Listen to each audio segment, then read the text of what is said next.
Olá, amigos runners, tudo bem com vocês?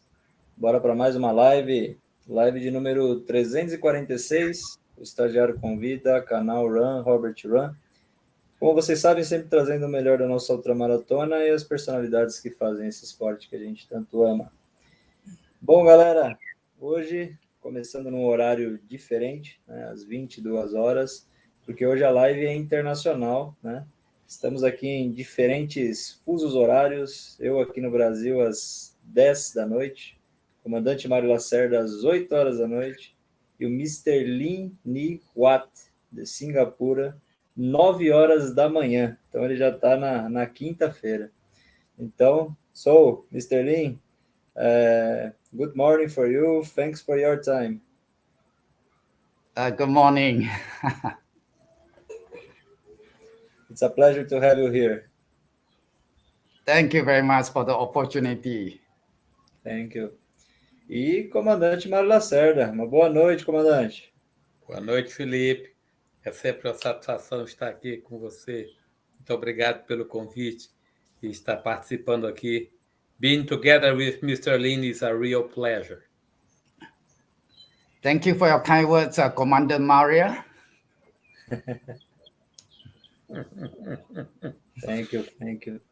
Bom, galera, então, deixem aí suas perguntas, seus comentários, suas curiosidades aí que eu vou levando para o Mr. Lin durante o nosso bate-papo. Okay, first question, Mr. Lin. I would like to know about how did you start running ultramarathons? What was your main ultramarathons? My ultra marathon was started some 17 years ago. I mean, in the year 2005, and my alma mater, my university, the university I graduated, they celebrated 50 years anniversary, and they organized 168 kilometers in Singapore. And so we go around Singapore one round to celebrate the school 50 anniversary. So I was invited to participate in this ultramarathon. That was my first ultra. Before that, the longer distance I ran was actually only 42 kilometers long. So from 42, I jumped to 168 kilometers. It's very new to me. It's a new challenge because at the time I wasn't whether I would be able to finish 168 the distance, and that distance actually was a longer running distance in Singapore. So I trained. I took about 6 months to train, and then at the end of the race, I came in first. So I was very happy that I can run ultra. So that is how I started the ultra marathon.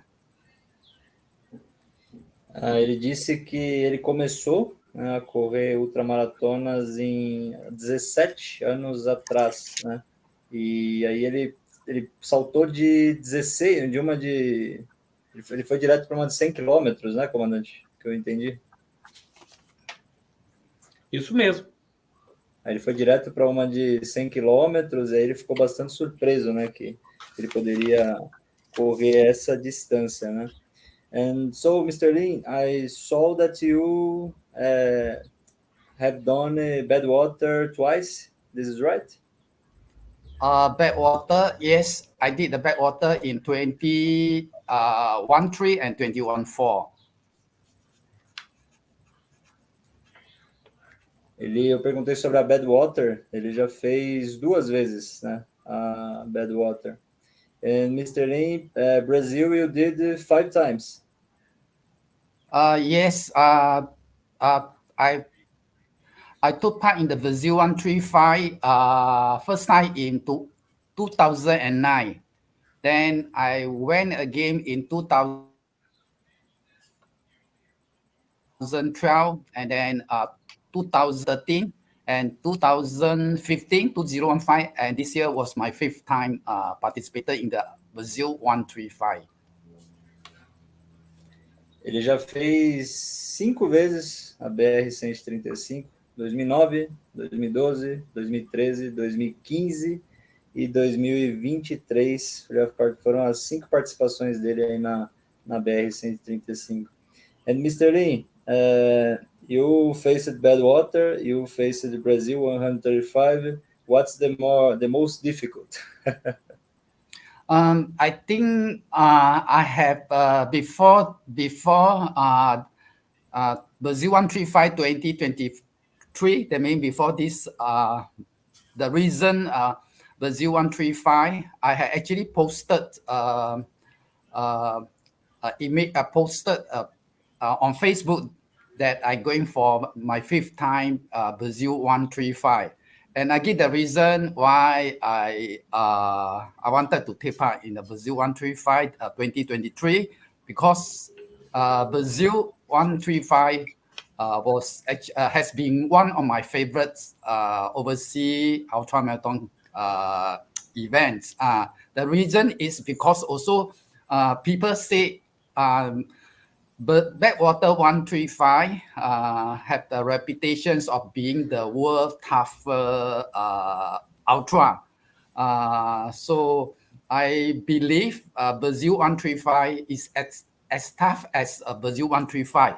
No, Brazil 135 is as tough as Backwater 135. So I want to try something more difficult, and so I enjoy Brazil 135. So that's why I have been running Brazil 135 for since 2009, and this has been my 5th time. So if you want me, the reason why I like Brazil 135, I compared Brazil 135 and Backwater 135. So Backwater 135 they have traditionally it's a hotter place on earth in this Death Valley. The temperature can go out to 50 above 50 degrees Celsius. So that is the most critical conditions for runner to go to backwater. But and then they have 3 mountain ranges, 5,000 feet, 3 summits. But basically, backwater is running on the route. It's a human-made route. And Brazil 135 is almost, I think, 90%. If I'm wrong, Maria, correct me if I'm wrong. In 90%, is all on the mountain and the track at the trail. So you have to really challenge the uneven surface, and especially for this year, I had taken part 5 times Brazil 135, and this year, 2023, actually was the most difficult in terms of the race condition. So I'm not sure whether Maria agree with me. Yes, Mr. Lim, but I agree, but I have also to disagree. Yes. Because this year we had that problem, difficulty with putting athletes inside the car and moving them to the city. Remember that? Do you remember that, Mr. Lim? Yes. So 2024 is going to be our 20th anniversary. And we can't do that anymore, putting athletes inside the car. So we changed the course. We are not starting in São João da Boa Vista as you started 5 times. We are starting now in Águas da Prata. There is a volcano around the city. We will start the race. We'll go 1,500 meters all the way to the volcano. And then you come back to the Caminho da Fé. We climb Pico do Gavião, and then the race starts. I really believe, I'm really concerned about not having enough people finishing the race, because we add a mountain race. The first 30 kilometers is going to be a mountain race. It's going to be our 20th anniversary. It's going to be fun.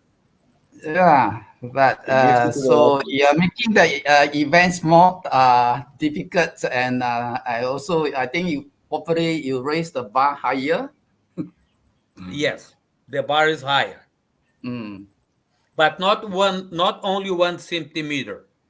We put 15 centimeter higher. 8,000 elevation gain, the new elevation 8,000. It's going to be really hard, and the terrain is stones, mud. Oh. People will start using it, and we start sending pictures. You're going to see it. If you want, I can share with you the new GPX file. And you can see. Send the file to him. Yes. I will share with Mr. Pedro, and Pedro will share with him. So can I check, Maria? You know the events last month, the Brazil 135. My GPS watch actually recorded is total distance is 225. 225 kilometers. I can show you my GPS watch recorded the distance.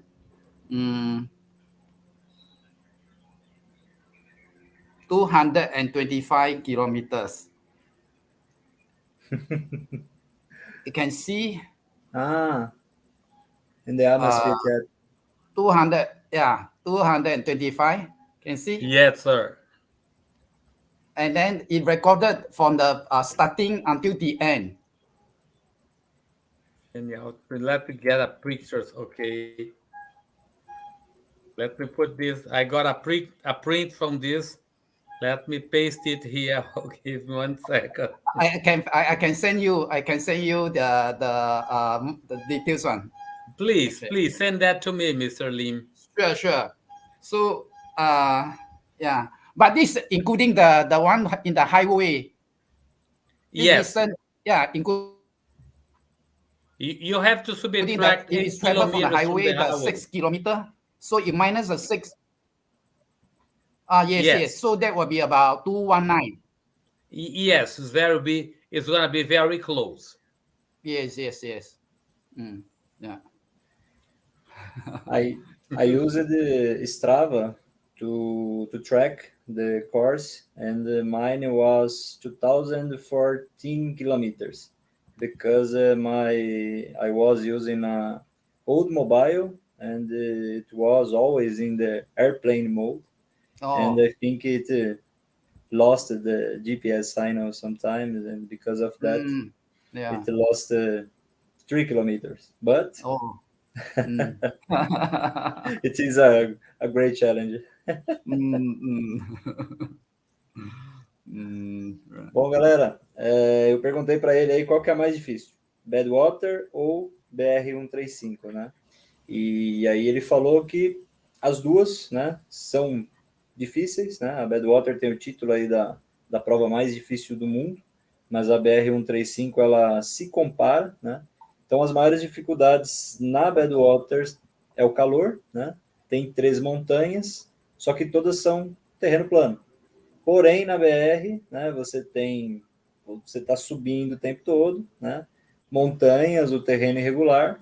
Então, assim, o ganho de elevação é muito mais alto na BR, né? Então, ele disse que ele gosta muito, né, das duas provas, mas a prova preferida dele é a BR-135, né? A prova aí que ele mais gosta de ir, né? E ele estava mostrando para a gente o aplicativo dele, né? É o Zep. Inclusive eu tenho um vídeo aqui no canal que fala desse aplicativo. Eu usava também, até meu Amazfit dá problema, meu relógio. E ele disse que deu 225 o dele, né? Só que ele tinha deixado também naquele trecho que a gente pegou o carro, né? Tudo. Então deve estar uns 222, mais ou menos. Né? E aí eu estava falando que o meu Strava marcou 214. Então, é mais ou menos isso aí que a gente estava conversando aqui. E o comandante estava falando aí que a BR vai ficar bem mais difícil ano que vem, né? Vocês que estão aí na live já sabem, né? A gente já está preparando ele também, né? Okay, Mr. Lim. Now I would like to know about how is your training?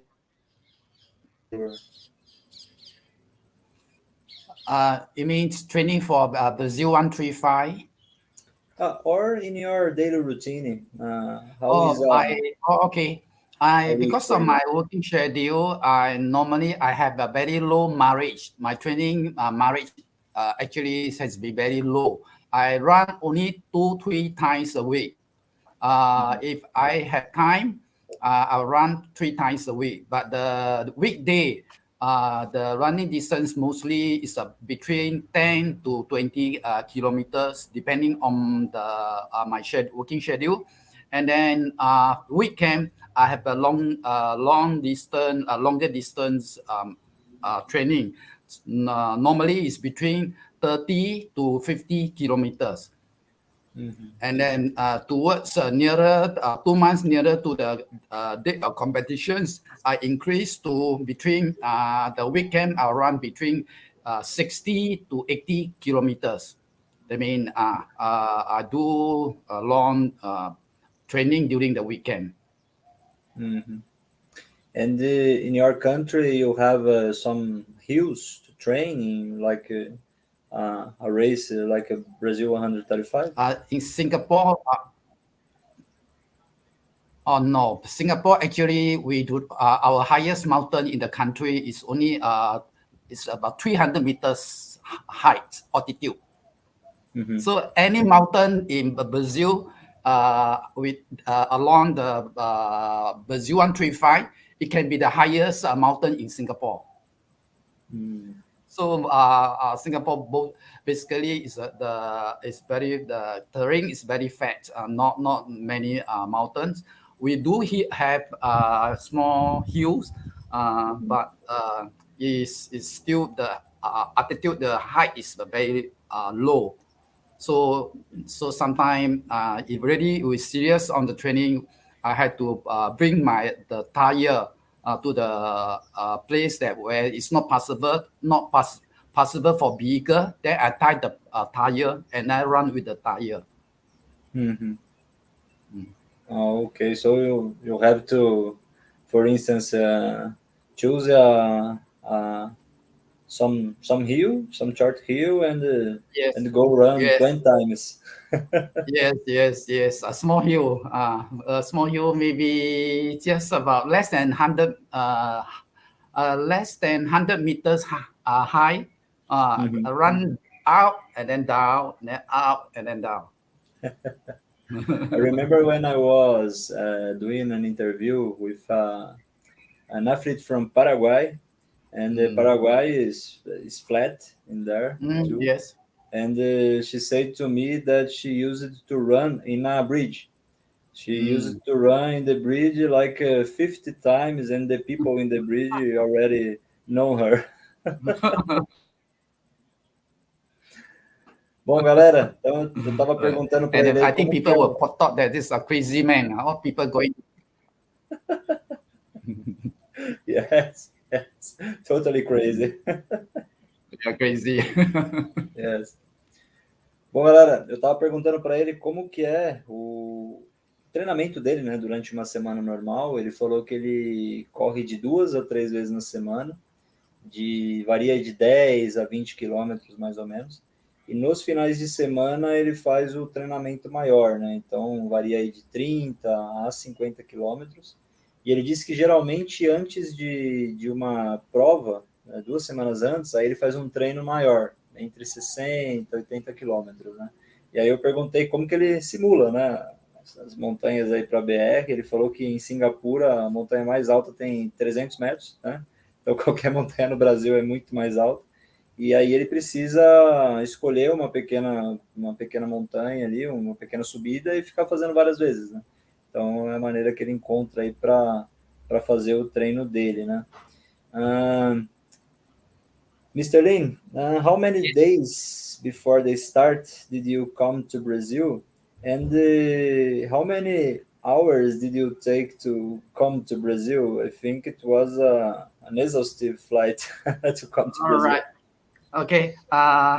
This just I mentioned that I went to Brazil 5 times, and then I know that I need to adjust the the time zone difference. So from Singapore to Brazil, it took at least 30 hours. 30 hours, we had to transit in either Middle East or Europe before we can fly to Sao Paulo.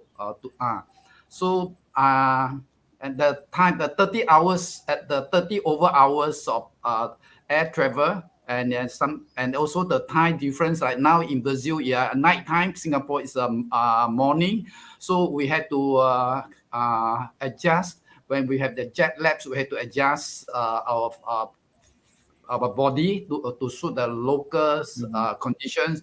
So I for the Brazil 135 last month, I had more time to prepare to get myself ready. So I arrived Sao Paulo on the 26th of December. That means I have 2 weeks. I had 2 weeks. I can train in along the course. So I get that because I had went before. I know that what to expect. But even I went so many times. The last few times I always get lost during the night. Even I have some friends, my friends Pedro and also Newton to assist me during the night time, but they also not sure, so we got lost. So I know that since I have more time, I want to really go and run those routes that I probably will pass during the night. So I had 2 weeks to train in Brazil last month. So I arrived. I went to a place called Ichiva. I went to Ichiva. Then from Ichiva, I ran to Paraspori. There's one training. I ran from Ichiva to Paraspori. That is about 41 kilometers. So it's a daytime, and then I can see all the routes. Then I remember. Okay. If I come nighttime, I where to turn, where to go. Yeah. So and then I also run from Tomoji. Todos do Mogi. This Tomoji from Tomoji to Ichiba, about 21 kilometers. But because the terrain is up 40, very steep hill and then down. So I also training the part, and so I think how my preparation for the Brazil 135 this time, I thank God that I have sufficient time, and I have about 5 running sections before the actual race. From Tocos do Mogi to Estiva, to me, is the worst part of Brazil 135. The Teodoro Yes, Swamp. for this year, because I took during my training, I took about 3 hours 15 minutes. That means 3 hours 15 minutes. I complete from Toko Dimojis to Ichiba during the training. Just slightly more than 3 hours, slightly more than 3 hours. But on the actual race, I think I reached Toko Dimochi about 6 p.m. or 6 p.m. something. So it's getting dark. Then it was raining. It was rain. Yes. And then when I I continued to run. The rain was very heavy and getting all dark. And the mountain is so steep, and the ground condition, the rain, the water and the ground was very unfriendly for us to run. So I took almost 7.5 hours just to cover the 21K. So it's double than my training time, because I was worried, and then I just want to play safe that I don't want to fall, I want to get injured. So I slowly So even the support vehicle behind, Pedro was driving the car. He was also worried that his car couldn't get through. Yeah, his car couldn't get through. So after that, they certain part they did not follow because the conditions was very very bad. The rain. So you say along the whole course of the 0135, I think probably for me the hardest, the toughest was actually this portion, this 21K, because it was heavy rain and in the dark. I selected this place also, and when I finished this place, Mario was expecting the athletes waiting the athletes in Estiva, and I came to him and said, Mario, this is the worst part of Brazil.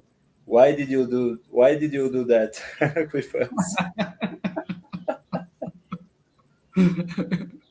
If say during the daytime in no rain, probably it's still okay, but during the night and then raining, very difficult. Yes. I took 5 hours less than you to finish Brazil this year, and I had this thunderstorm also. All right. And I was with road shoes, so you can imagine how I was in the mud. Yeah. Down. Yes, I bought 5 pair of running shoe for this event. 5 pair running shoe, and then during the course, some shoe was spoiled. And I threw away 3 pair. I left only 2 pair. And then at the end of the event, I give away 1 pair. I left only 1 pair for me to wear and back to Singapore. I took 3 pairs with me, and I used just 1. And I didn't sleep any time, even with mud in the road. I was lucky in this Brazil. Yeah. And then I think there's part I can't remember how it's I think it's around probably I think around about 50K kilometers mark, or 40 plus or 50K. There's I was told not to go out to the mountain. And then just go straight instead of turning right to the mountain. I didn't go, so I followed the instruction. I didn't go to the mountain. I go straight. But then I think about 4 or 5 kilometers after that, it's uphill and all muddy. The ground all muddy, and there's one vehicle stuck there, cannot move, and behind a few vehicle also stuck there. And my pacers run on the muddy. The first step he went in the ground, and it was knee deep in the muddy road. So he came out. He stepped on the ground. Is this how this did? So I didn't try that, but somehow it's the portion maybe I think 50 meters long. I cannot avoid. I also had to somehow to manage to go through, but all my shoe all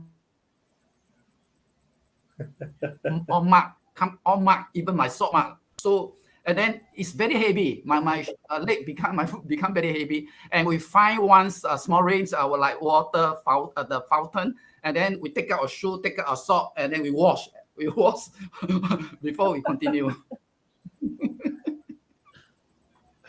I was afraid about that to happen with me too. I never experienced such this kind of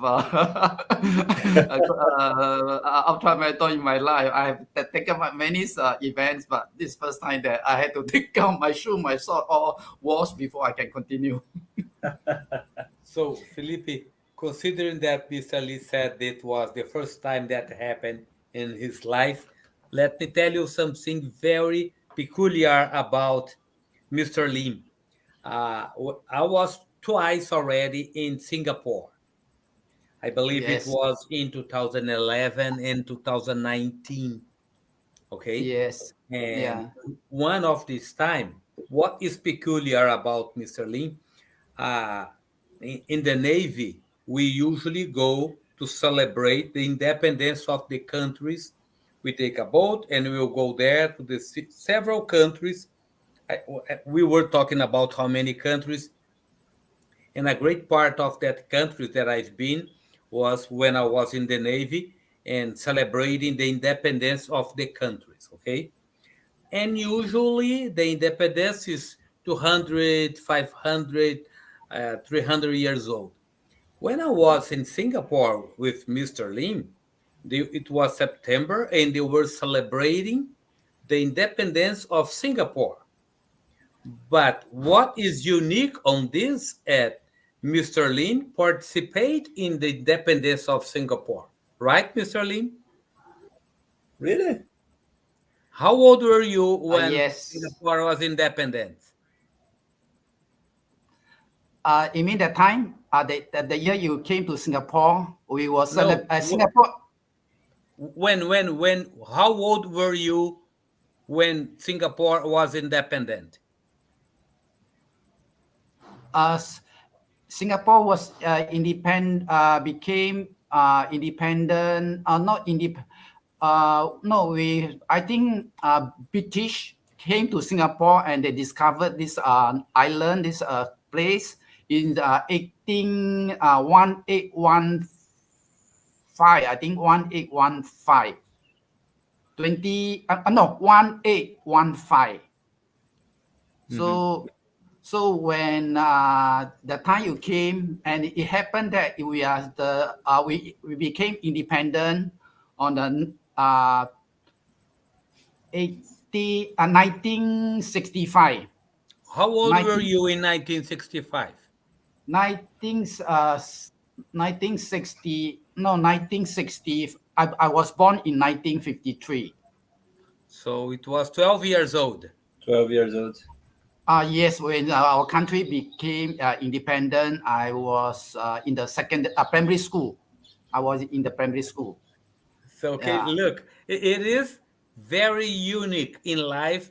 You see someone that celebrates the independence of the country. It is very rare, very rare. This is rare. So the year I think you came to Singapore, we was if I'm not wrong, it's 2015. We our country is celebrating. Actually, we are celebrating 50th anniversary. So we call it Singapore 50. Yes. So that year, So that year we have year-long celebrations. And one of the events is called XG50, Singapore 50. So they have a steering committee led by our Deputy Prime Minister. And one of the celebrations events is called, the event is to run 50 kilometers one day for 50 consecutive days. So my company allowed me to release me from work and to run 50 days continuously and every day 50 kilometers. So that is the time that I clocked 2,500 kilometers during these 50 days to celebrate the country 50 and independent celebrations. And it was interesting because everybody was walking on the street holding the Singapore flag, and all the people were there during the independence. And it's amazing. It's amazing. Everybody was there. And there was a guy with a kid on the shoulders, and Mr. Lim told me, I was just like that with my dad back there 50 years ago. And I said, so many countries that I visit, so many independence I celebrate, but the unique in life was there in Singapore with Mr. Lim. Thank you, Mr. Lim. Thank you, Maria. It was really good. Yeah. I think I will not have this kind of opportunity because 2,500 in 50 days. 2,500 kilometers. Yeah, this is a record. It's our Singapore record for a person to run this distance continuously for 50 days, 2,500 kilometers. O interessante, vou traduzir em português agora, é que na Marinha eu visitei muitos países para celebrar a independência dos países, independência dos Estados Unidos, independência da Argentina, independência do México, tudo, independência de Portugal, essas coisas todas assim. E essas independências são sempre 200 anos atrás, 300 anos atrás. E quando eu estive em Singapura, Singapura estava celebrando os 50 anos de independência e Mr. Lim, na época, tinha 12 anos de idade. Então, foi muito interessante celebrar a independência de um país com as pessoas que estavam vivas e fizeram a independência. Então, é um fato único na vida. E ele, para celebrar, para comemorar os 50 anos, ele correu 50 quilômetros durante 50 dias. Foi 2.500 quilômetros para celebrar a independência de Singapura. Nossa, eu fiquei impressionado quando ele falou isso. 2.500 quilômetros em 50 dias é muita coisa. É muita coisa, é muita coisa. It's a lot, it's a lot. E uma outra coisa, another thing about me, I'll start in Portuguese this time, so he's gonna be curious. Uma outra coisa sobre o Mr. Lim que vocês não conhecem é que quando você anda na rua com o Mr. Lim, você não para, porque é uma celebridade, dá autógrafo, as pessoas chamam o nome dele, Mr. Noat, everybody. So I was talking. You translate, Felipe. So are you like a celebrity in Singapore? No. I just ordinary people. There is a huge outdoor with Mr. Lim pictures over there.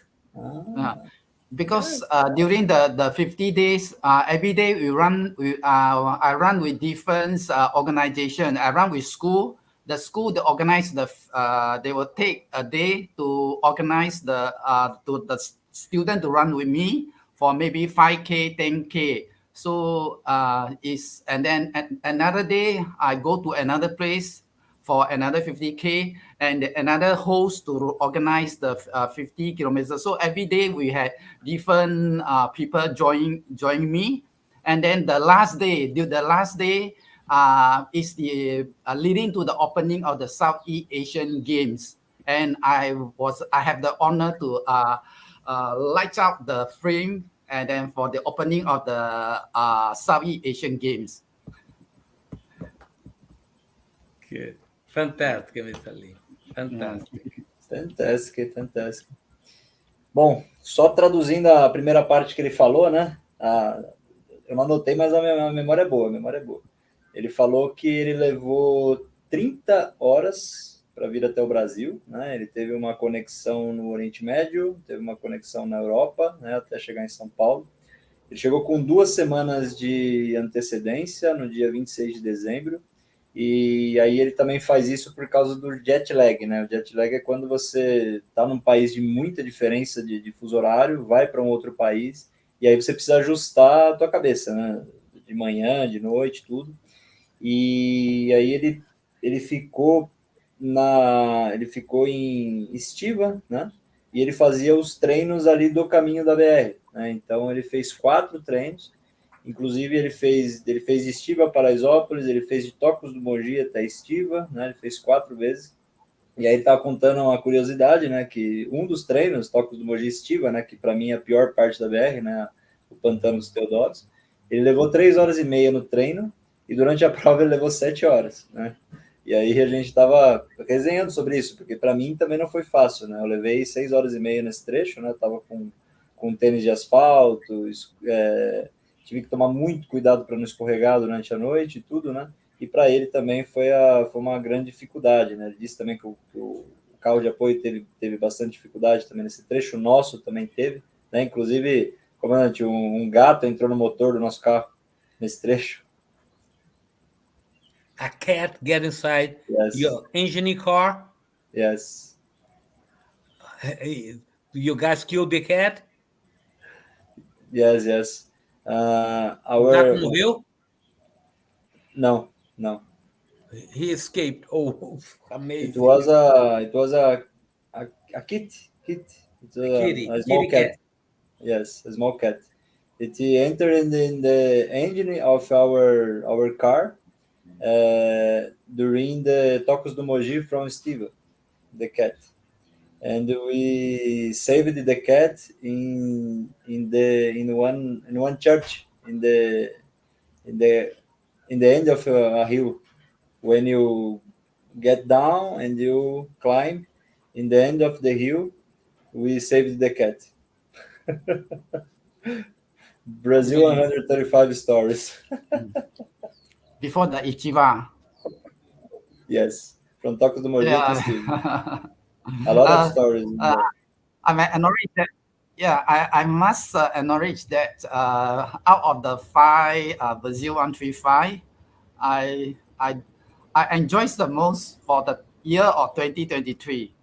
I enjoyed the most, Maria. I must thank you. Yeah, and then because at first when you remember last August or September when we have a video conference, you spoke to me and I said I'm thinking to go, and then you say you come 2023, if not 2024.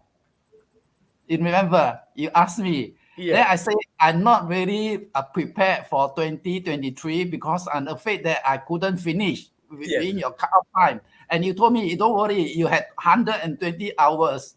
You remember?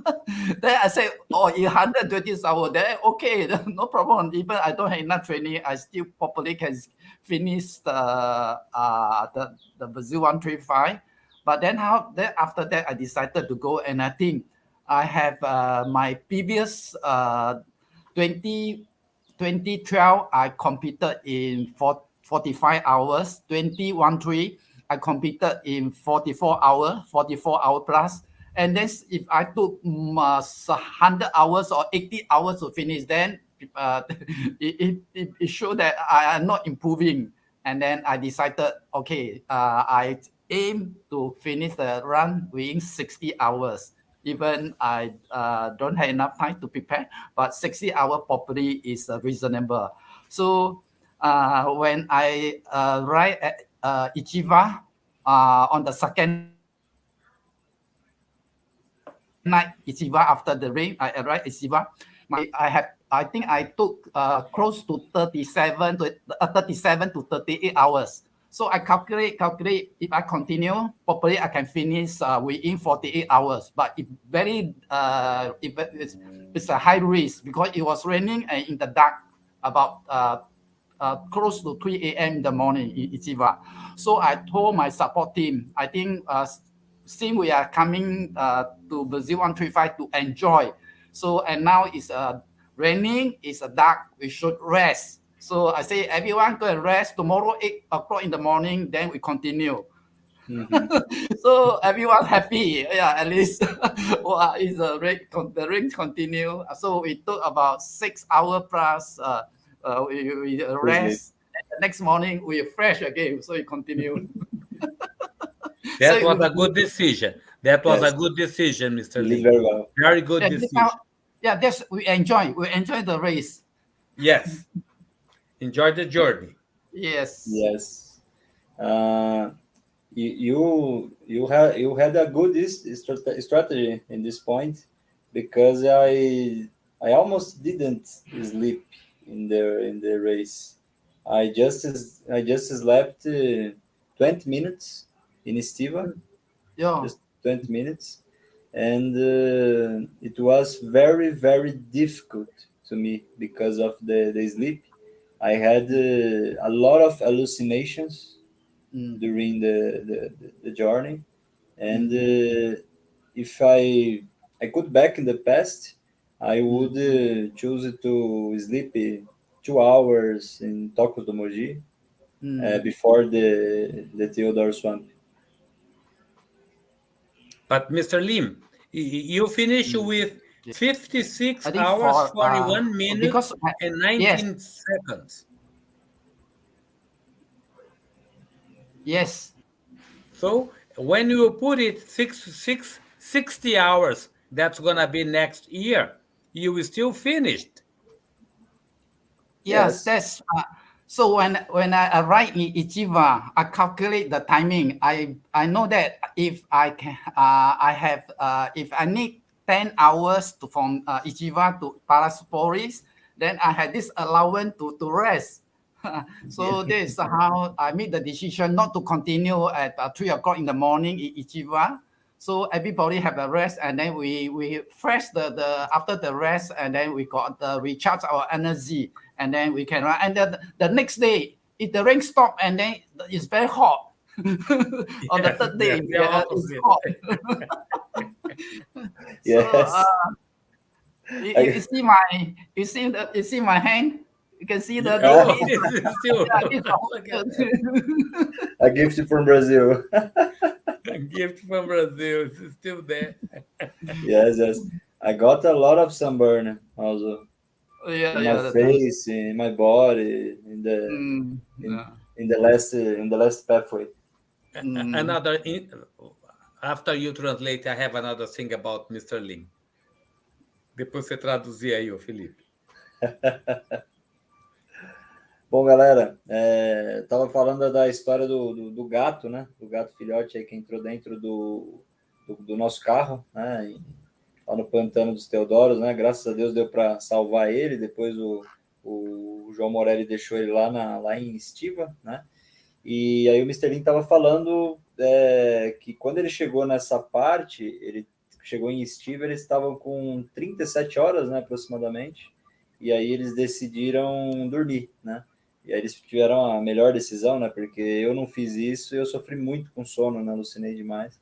E aí eles dormiram por volta de 6 horas, né? A chuva continuou, né? E aí depois de manhã acordou e aqueles 40 graus, né? Até Paraisópolis, tudo. Ele estava mostrando até a marca do relógio dele aqui, né? Da marca do relógio. Então é basicamente isso. What is the other curiosity? The other interesting thing about Mr. Lim is when they finished the race, I told them, now you guys go all the way to Luminosa to do the Brazil Plus. And they were, okay, let's not do it. So they decide to do. They went to the hotel, and then they will come back. When they come back, Miss Deborah said, we are not doing this anymore. No, nobody's going. Nobody's going. And then I said, okay, nobody's going. And then later I saw, before they come to the square to start their race, they went to a restaurant to have lunch in the night.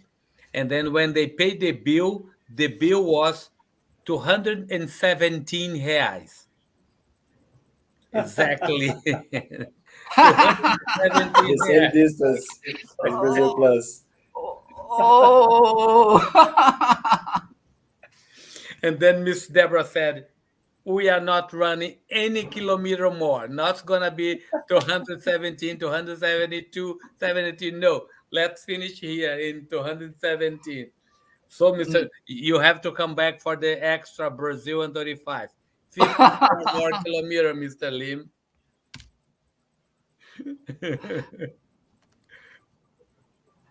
By installment? By installment? Installment, yes.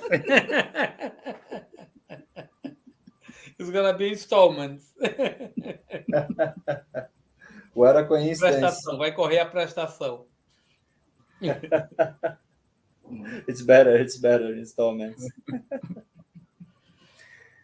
Okay, so Mr. Lim, tell to us about your support crew. How was them? I would say that for the 5 Brazil 135, I participated and competed. And 2023, my support crew was super. The best crew that the team I unable to get. So they are just super. Especially for my pacer, a Newton. Newton. A Newton. A friend of mine. I met him only this for this run this time. Only I previously I don't know him, but he is super. He's I would say he's the best pacer in my whole this years of ultra marathon competition. He is a super. And one of your support crew members, the chief Pedro Abe, is here with some comments. Mr. Lee, quote, I like the most. I'm not afraid of the pain. The pain is afraid of me. Yes, I used to say yes, pain is afraid of me. Right. Because many people that they dare not to try they go beyond their comfort zone. They dare not to jump out of the comfort zone because they worry, they're scared of the pain. Because many people sometimes like during the training they feel the pain, or during the competition they feel the pain, so they cannot overcome the pain, and then they cannot improve, or they cannot try. They dare not to try the new challenge. So I have this philosophy that we shouldn't afraid of the pain, because the pain is only temporary. Maybe with the pain half an hour or 1 hour, but it's just temporary. You can run, you can endure, and then you can overcome. Like now, you see, I finished the Brazil 135 with my team. I enjoy recalling that what's happening during the 56 hours. So the pain maybe certain part during the run, I feel the pain, but it's temporary. But the commitments of finishing the events, the memory will carry with me for the rest of my life. Yes. It is like I am feeling with the finisher. Too. One curiosity about me, Mr. Lin. Yes. My number, it is almost the same time that I finished it. 51 hours and 49 minutes I finished it. Yes. Almost. Oh, right. Good. But I think Maria didn't give me the number 50. He didn't give me the 50. So probably he projected that that is your cut-off time, 51 hours or probably 10 years. Bom, galera, fazer a tradução para vocês, inclusive da parte do comandante, que eu tinha esquecido também de fazer a tradução. Ele falou que quando eles chegaram em Paraisópolis, ele falou para eles fazerem a BR+, né? E aí a esposa dele, do Mr. Lim, falou que não ia mais fazer, tudo. Aí teve uma grande curiosidade que eles foram jantar, e aí a conta deles deu 217, né? E aí eu estava perguntando para ele a respeito aí do apoio dele, né? Ele falou que foi o melhor apoio que ele já teve, né? Todos os membros. E ele falou em especial aí do Anilton Trindade, né? O Anilton aí, um grande atleta aí, amigo, né? Aqui da região. E foi um excelente pacer aí para ele, né? Ajudou bastante, né? A completar aí a BR-135. Para ele foi o melhor, né? De todos, né? O apoio, a equipe de apoio, o pacer, tudo que ele teve, né? Então foi fantástico. Mr. Lee, just one question here from Pedro. I would like to know this. Can you tell us about your races and raising funds for charity, and what are the associations that you support with your races? This I would like to know. Okay.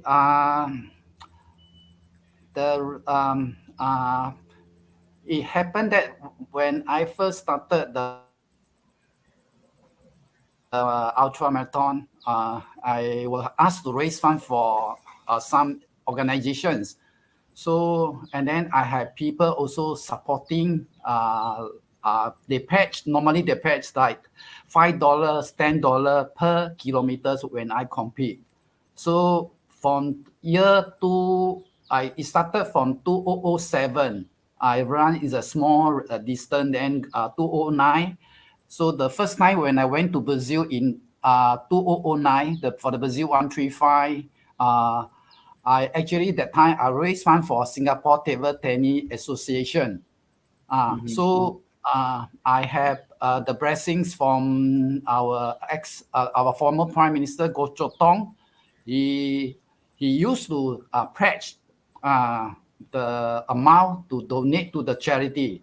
So since then, he has been supporting me. Every time I go ultra, he will pledge the certain amounts to the charity organization.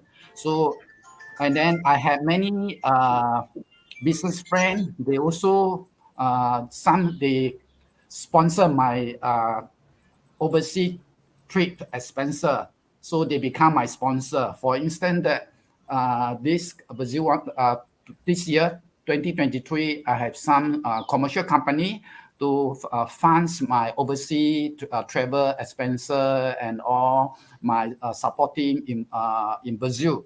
So I had a sponsorship, but then at the same time, I raise fund for charity. I have many requests from different organizations, for charity organization. They wanted me to raise fund for them. Some they want me to raise fund in addition to raise fund for them. Also, they want to create a public awareness what they are doing, what they have been doing. So because some of the events we can attract news coverage from televisions, from radio, from the print media. They will kind of interview me what I'm going to do, what the charity organizations I'm going to dedicate to, what they are doing, why I want to raise fund for them. So they will have this media exposure for the charitable organization. So for the last race in Brazil, 2023 Brazil 135, I actually raised fund to build a rock climbing facility and a basketball court in Amazon. At Amazon. So I raised about the money enough to build a permanent rock climbing tower in the mountain. So this is the motivations that I not just to run, but also run for a good cause. So I have raised funds for many organizations in Singapore, like there is one hospital, and there's also hospice care, and also there is some communities services, and also school. I raised fund for school, and also I raised fund for needy family, the poor, we call it a needy family. So, but I can only run 1 or 2 times a year. So there are many requests that I cannot fulfill. For instance, there's one hospital. They approached me during the pandemic 2 years ago. They want me to raise fund for them. And then during the pandemic, it's not easy to raise funds because I cannot go overseas. So Brazil 2023 actually was my first overseas competitions after the pandemic. So I did not go overseas competitions for almost 3 or 4 years. So Brazil 135 provide me the opportunity. Congratulations for your actions, Mr. Lim. This is fantastic. Yes, indeed. Bom, galera, a pergunta foi a respeito das corridas, né, que ele faz aí para angariar fundos, né, para caridade, né, e quais as associações aí que ele apoia, né, com as corridas, né. Então ele falou que, por exemplo, na BR-135 ele arrecadou bastante fundos, né, para construir Panamint, comandante, o que seria? É uma torre para subir e descer. Ah, uma torre, né? Arrecadou What fundos. was built there? Was a tower for climbing, Mr. Lim? Because now they have a mobile rock climbing tower, rock climbing tower, so it's not safe. And they sometimes they dismantle and then they carry to another place. But for the center where they provide children camping, a permanent base for the youth and the children's sports activity in the mountain. They want to build the mobile rock climbing tower. The tower is not, the mobile tower is not safe, so they want to build a permanent one. The permanent one, and then it can provide. It's more, it's safer for the people who go there and take part in the this camping exercise. Ok. Seria uma parede de escalada, né? Como o Pedro colocou aqui. Pedro translated to us. E ele ajuda muitos hospitais, escolas, tudo, né? Então, assim, é fantástico, né? E ele falou que é uma motivação extra, né? Uma motivação muito grande aí para ele fazer todas as ultramaratonas dele, né? E, Mr. Lim, are you reading a book?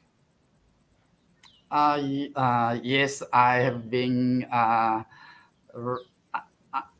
This book actually I've been writing since before the pandemic, but today I have only written 12 chapters.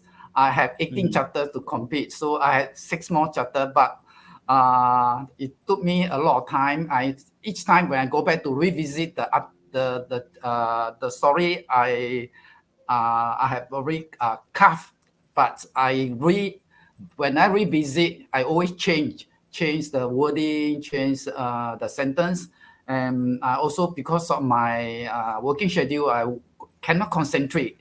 So unless I go to a place like Amazon, I get no interactions from outside the world, then I can concentrate properly. I think I can finish the book within 1 month. But because here our life in Singapore, I have other commitments. I cannot don't answer the call. I cannot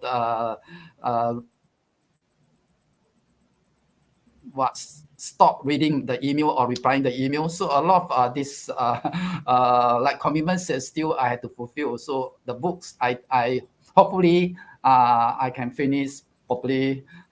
I don't know. Hopefully, maybe another few more months. If I do not need to go and I can isolate it from the world, my this outside world, then I hope to finish the book because I've been running for 50 years. And people always asking me, why you don't write a book and why you don't share all your running experience?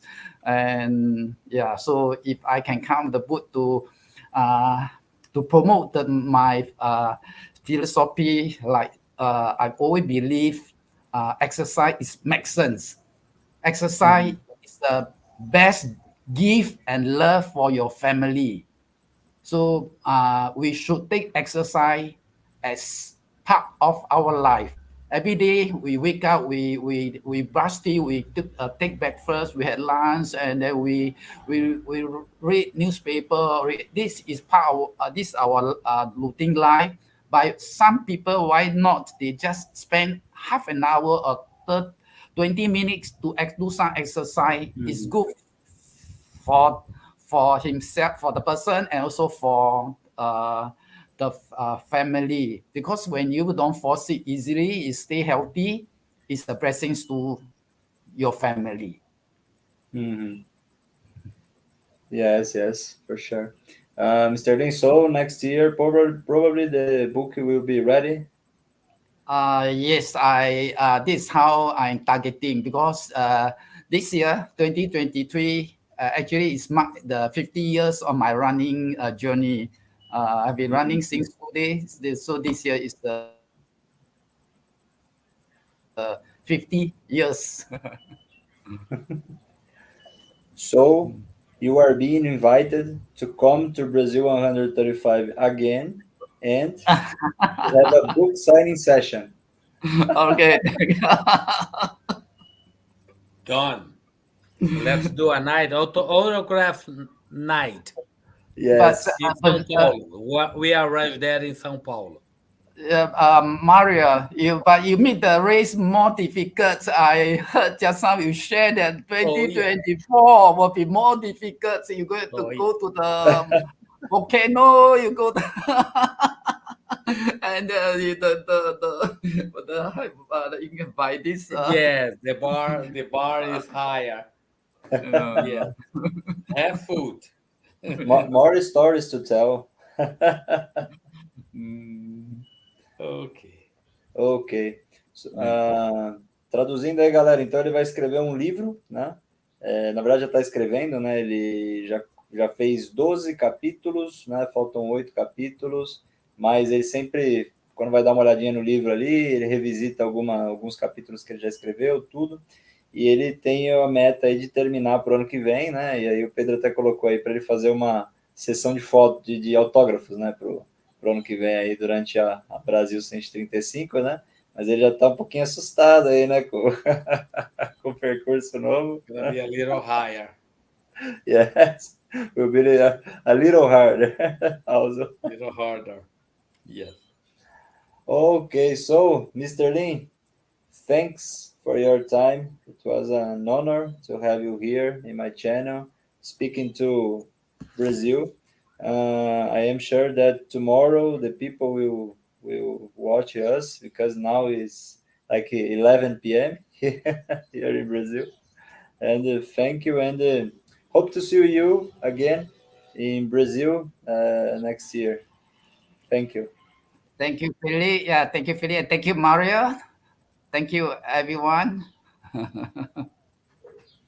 Yeah, it has been a pleasure knowing you, living with you, visiting you in Singapore, and receive you in Brazil. It has been an honor for us to know someone like you, very humble, very kind, and strong athlete, and very happy all the time. It doesn't matter what is happening, you are always smiling, and this is amazing good.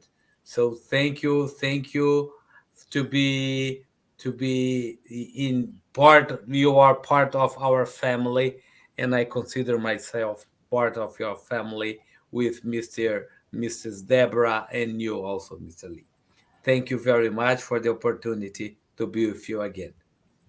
Thank you very much, Maria, and send my regards to your family, and welcome Philippe and Maria and all the Brazilians to Singapore. Oh, thank you. Yeah. Thank you. You have a nice day. Same to you. Same to you. Thank you very much. See Bye-bye, you in the way. Bye-bye. Nice In talking Camino to da you. Fé. Bye. Bye. Bye. Bye. Bye. Bye-bye. Bye. Bye.